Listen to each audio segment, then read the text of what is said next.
Let's talk about an example of an interval that would be great for somebody who is just starting out, wanting to get better at riding, and doesn't really know a whole lot about intervals and wants to do their first one or start to get into interval training. This is what I would call a sweet spot interval. This is where you are working moderate to just shy of hard whenever you are actually going. If you have questions about what zones are, check out this video here. It kind of outlines in what zones are what, and then come back to this video and finish out so you can actually apply what you're learning here. When you're doing a sweet spot zone, this is where you do your warm up. So you get your heart going, you get your body moving, you get ready to actually put work in.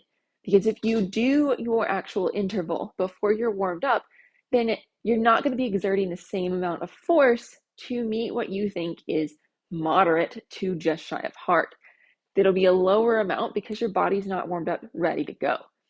Now, once you're warmed up, you're going to do a sweet spot interval.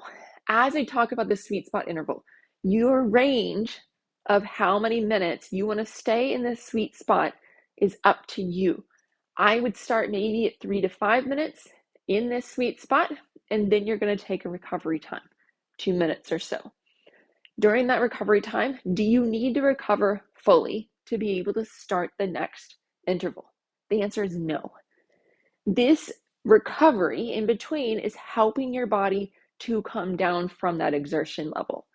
Then you push again. The next time you push, it may not be quite the same amount of power or quite the same amount of exertion because you're going to be a little bit more tired. You're going to use what I call your rate of perceived exertion, which is where you say you're working moderate to just shy of hard. And this is the upper of zone 3 is what this is. And you're going to then stay there 3 to 5 minutes. This means that your total time in sweet spot after this second push is 6 minutes to 10 minutes. This is important because as you're thinking about your sweet spot for this type of interval, it's the total amount of time that you've spent in that sweet spot zone or that sweet spot area of zone 3. And so thinking about how these build upon each other, then if you were completely gassed after that second one, then you'll do your cool down and take a break. I would recommend you do at least another one, maybe a fourth in this sweet spot time. And so then you'll do another push into the sweet spot, 3 to 5 minutes, take a break, another push into the sweet spot, 3 to 5 minutes, and take a break. And so your total time that you're in there can vary vastly depending on how long you're staying in that sweet spot for these different pushes. After you get going and into this, feel free to bump your sweet spot up to 8 minutes or even 10 minutes at a time for each different interval. As you're doing 10 minutes, you may want to drop off that last push. And so you're doing 3 rounds instead of 4. If you're looking for a video of how to actually do these on the trail, check out this video here. I did it and talked about how to actually do this outside because I personally like riding outside a whole lot more whenever I can. And when I can't, I have my trainer set up in here so I can use this as well. As you're thinking about why we are doing sweet spot intervals, then that comes into play of what changes in our physiology and what changes in our muscles of why we're doing this versus potentially a sprint, potentially a zone 4, or potentially even just zone 2 base miles.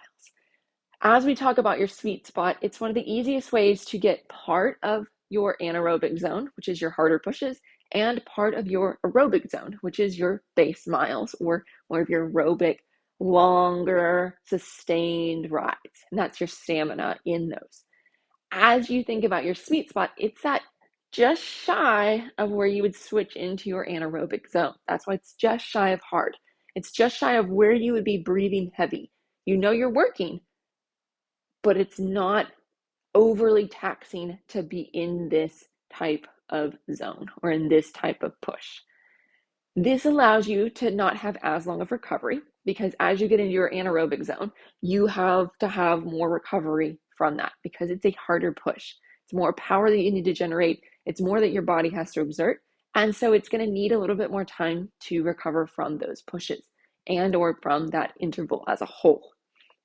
So you can ride the next day, you can do your workout later, you can do more things if you stay in that sweet spot zone.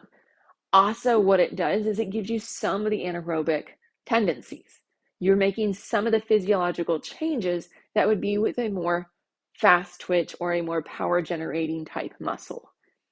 We also get, since we are technically in our aerobic zone, our aerobic base, which is where we don't need our energy sources quite as quickly, and we can stay there for a whole lot longer.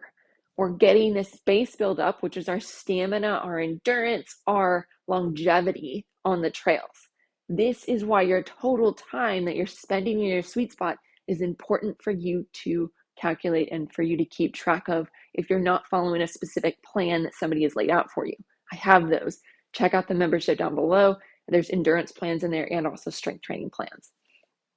But if you're not following that, then keep track of your time in this sweet spot, and that will help you to know whether you're increasing and help you to progress. Caveat, every 4 weeks, you'll need to take a little bit of a breather. This is a periodization of your actual program. And so you can push up harder, and then on that 4th week, let yourself kind of step back some and let your body recover a little bit more from those pushes so it can have a bigger recovery. And so your actual work in doing this has more to stand on and has more hold. It's really good for your body to have that little bit of a respite and then go the next 3 weeks, push up again, and then have that little bit of a respite again. I hope this was super helpful. And if you want to check out how many times you should strength train to help with your riding and help with your body, check out this video here. And I hope that you enjoy this and get stronger and increase your longevity and stamina on the bike.